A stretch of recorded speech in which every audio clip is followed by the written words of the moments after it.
Company accounts டாபிக்ல buyback of shares ஒரு some பார்க்கலாம். Following figures have been extracted from the books of Metal Product Limited as on 31st March. Okay, என்ன கொடுத்துருக்காங்க? paid up capital, general reserve, P&L account, premium account, debentures and bank balance. சரி, okay. The company decided to buy back 25% of the paid up equity shares at face value. Okay, அப்ப premium எதுவும் கொடுக்கல. into 25% or 1/4 buyback பண்ண போறாங்க. It was also decided to issue further 14% debentures of ₹10 at par for the purpose of buyback. Journalize about transactions தராங்க.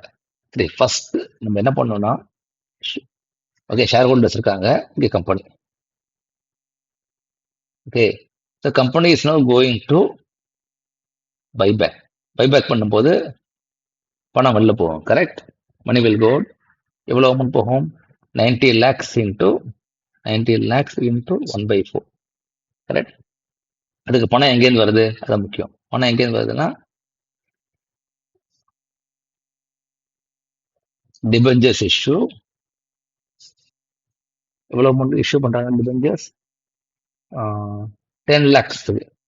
Okay, so 10 lakhs. Okay, அப்போ remaining amount இருக்கும். ஏன்னா 90 lakhsல 1/4 வந்து 22.5 lakhs. இல்லை, லேக்ஸ்ல போடுறேன், கொஞ்சம் ஈஸியாக இருக்கும் எழுதுறதுக்கு. ஸோ பேலன்ஸ் அப்புறம் ஃபுல் நம்பர் போட்டுருது, 12.5 lakhs, கரெக்ட்? இது எங்கேருந்து வரும்? கரெக்ட், ஜெனரல் ரிசர்வ்ல தாங்க. இந்த மேப்பிங்கை நீங்க போட்டாதான் ஜெனரல் போட முடியும். ஓகேயா? இப்ப 3 என்ட்ரிஸ் இருக்கு. First entry is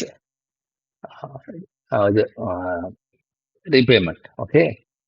Second is debenture issue. Third, general reserve. Okay. Then the fourth is actual repayment. Okay. சரி, ஃபர்ஸ்ட் என்ட்ரி நம்ம இங்க ரீபே பண்ணும்போது we have to debit share capital, credit shareholders. அது முதல்ல போட்டுடலாம். ஃபர்ஸ்ட் என்ட்ரி, அதாவது debit share capital, credit share holders. அவங்க இப்ப லைபிலிட்டி ஆயிட்டாங்க, because we are going to repay 90 lakhs into 1/4. ஓகேயா? இது என்ட்ரி போட்டாச்சு. Equity share capital account to shareholders. Okay, அடுத்தது அதுக்கு ஒரு போர்ஷன் பணம் வருது, ஒரு part 10 lakhs.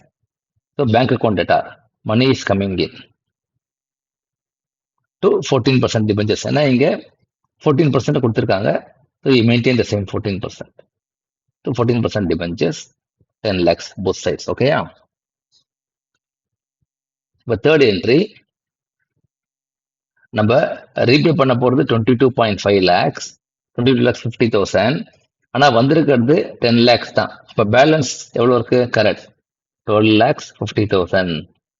That will come from general reserve. அதான் third entry. Okay, then debit general reserve, credit capital redemption reserve. இதுதான் முக்கியமான என்ட்ரி. இதுதான் முக்கியமான என்ட்ரி. எதுக்கு இந்த என்ட்ரி போடுறோம் அப்படின்னா, மிச்சம் இருக்க share holders will be protected, so that the general reserve is not used for something else. Okay, so debit general reserve,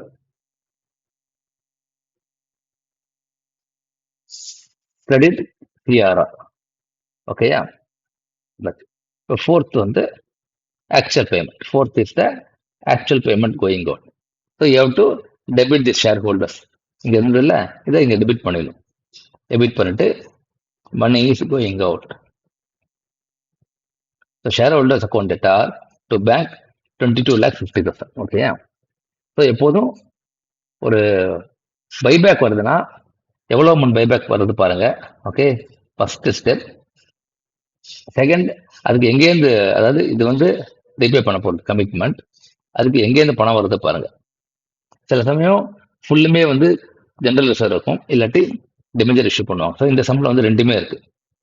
so ஒரு பார்ட் வந்து debenture issue, another part general reserve. Okay, then general reserve மொத்தம் you have to make a book entry. இதுல வந்து எதுவும் cash flow கிடையாது, இது சொல்லி book entry. அதாவது ஜெனரல் ரிசர்வ்லேருந்து இட் வில் கோ டு ஒரு new account called CR, capital redemption reserve. Okay, so that மிச்சம் இருக்க ஜெனரல் ரிசர்வ் தான் நீங்க you can distribute as dividend to shareholders. So இது யாருக்காக பண்றோம்னா to protect the debenture holders. ஏன்னா அவங்களுக்கு அந்த ரீபே பண்றதுக்கு பணம் தேவையா இருக்கும். ஸோ இது book entry. Fourth entry is the actual payment when you make payment. Okay, so இது buyback of shares for some. Thank you.